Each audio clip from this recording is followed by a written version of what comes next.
There's a world of difference between approaching the table of the Lord and communion and Eucharist as an ordinance versus a sacrament. First of all, the etymology, the language, the word usage is totally different. The biblical word is mysterion, mystery, which is in the Greek. When the Bible was then translated, by Jerome into the Latin in the church in medieval times, they had no word for mysterion, mysterion. They had no word for that. And so they decided to use this word sacrament or sacramentum in the Latin, where we get the English word sacrament.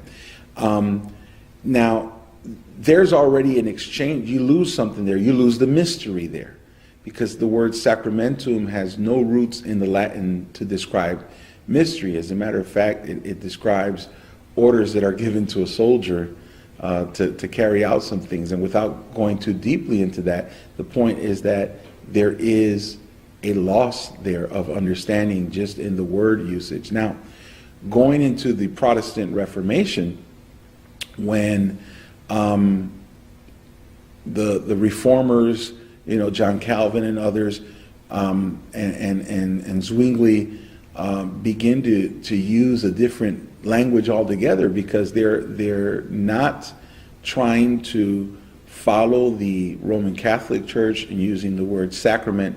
And so they come up with this word ordinance, which is, we're ordered to do so. As often as you gather, do this to remember me.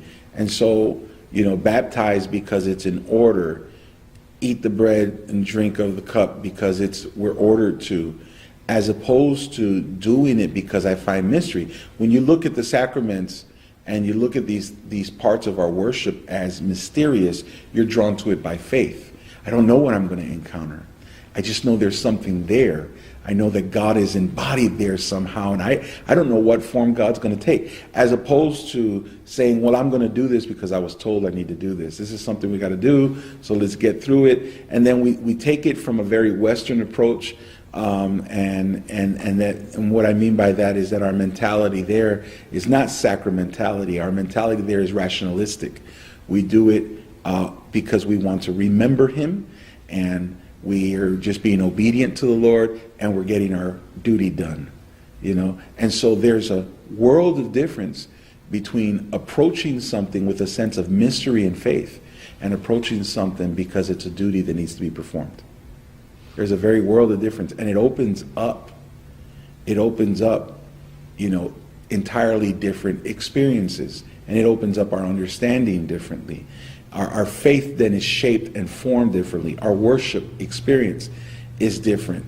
All because of the way we are processing this in our minds. Now, mind you that without faith, it is impossible to please God. Anyone who comes to Him must believe that He is. So when you're approaching God with faith, something happens.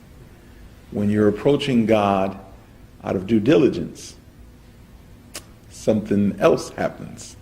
It's not bad to do it because the Lord said so, and we need to have this obedience to Him. But it is so much sweeter and richer to activate our faith and our sense of mystery in approaching the table of the Lord and seeing it as His presence.